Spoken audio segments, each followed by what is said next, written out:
Hello guys, it's Robert, an ambassador for Christ, and as you know, where I go, the kid and goes, remember as usual, eat the fish, spit out the bones. For some things you may agree with and some things you may not. It's the usual stuff. Now, have you ever been to a place where you're not wanted? Have you ever been to a place where you have not been wanted? Let me give you an example. You're invited round to a family member's house, and everybody there doesn't speak to you. You're getting the cold shoulder. You get the feeling that nobody wants you there and that you're only there because of obligation. The family member feels obligated to invite you, but in all honesty, they don't really want you there at all, and you can feel that the vibe is not good.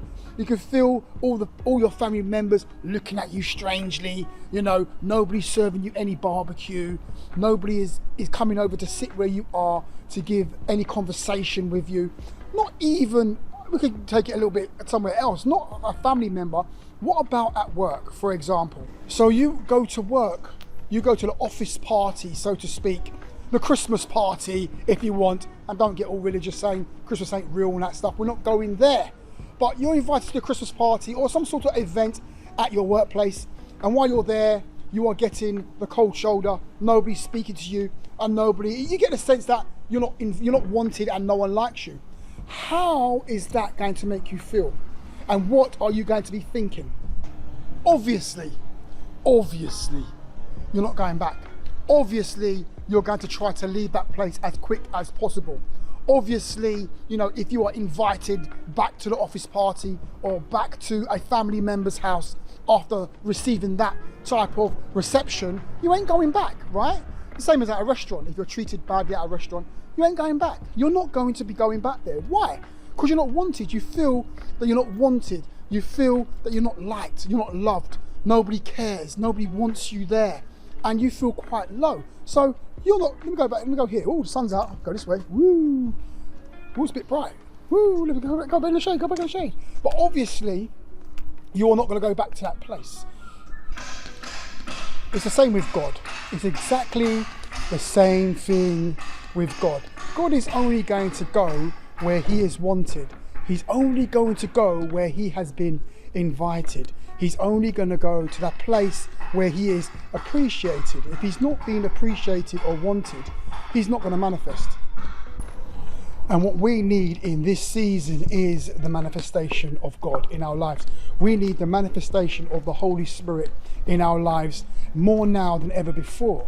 So what we have to do is make an environment or create an environment, a lifestyle that invites his presence, that invites it. An environment that makes him welcome, because when he's welcome, he will dwell in that place and stay there and won't leave. So we need to start to change our routine, change the way we think, change the way we do things to go on to that level, because we need him to manifest daily, manifest hourly, manifest all the time, every day. So we need the manifestation. We need his manifestation. We need his insight. We need his mind. And to have those things in your life, you have to every day cultivate a lifestyle that attracts the presence of God. Because what many of us have done, we've created a lifestyle that repels the things of God, that repels the presence and spirit of God. That has to change today. Let's make an environment. Let's cultivate an environment and a mindset that attracts his presence and not repels it.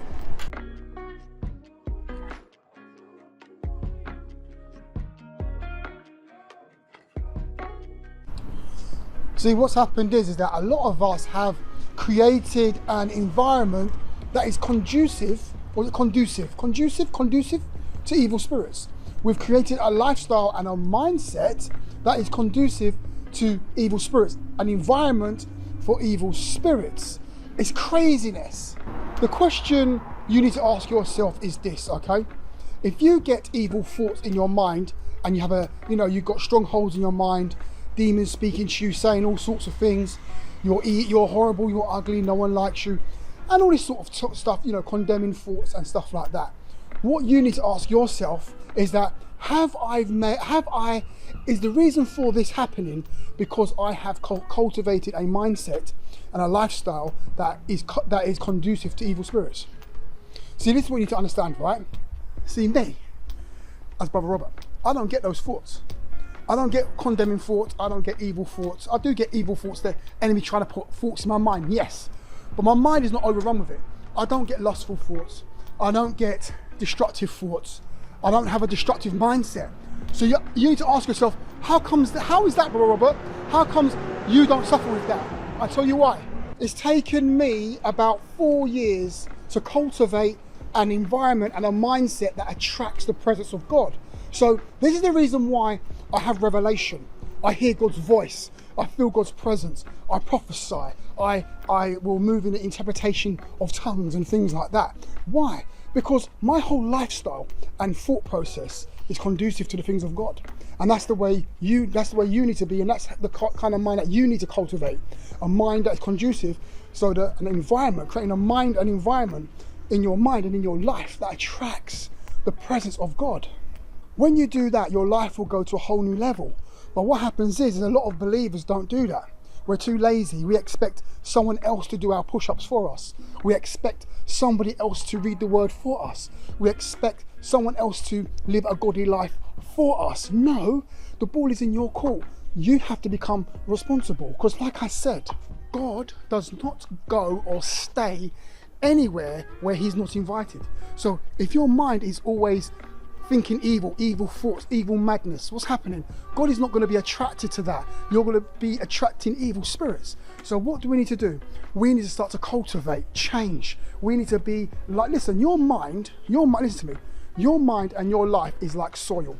You need to watch what kind of seed is going into that soil.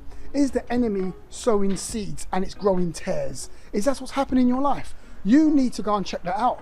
Check out your mind. What are you watching? What are you saying? What are you hearing? Because what's happening is that your mind's being cultivated either to attract God or not. So it's up to you. The ball is always in your court. Let's not be lazy and let's start taking responsibility. Anyway, let me just leave it there. I can probably go on about that for ages, cultivating a mindset that is for God, cultivating a lifestyle that attracts the presence of God. It's so important. It's imperative you do it, because the more you cultivate a lifestyle that attracts the presence of God, the quicker your life will go to a whole new level. It's because it's a difference between believers who are on fire and believers who are not. There's believers who are on fire, they never seem to be in bondage or struggling with all these sorts of worldly stuff. But those who are not on fire seem to be struggling with things of the world. Why? The mind has been cultivated. The enemy is cultivating your mind to do evil, or you're allowing God, or you're cultivating your mind to attract and do the things of God. It's like the ball's in your court. What do you want to do? I'm going to leave it there. It's Robert, an ambassador for Christ. You know exactly where I'm going. And as you know where I go, the kingdom goes.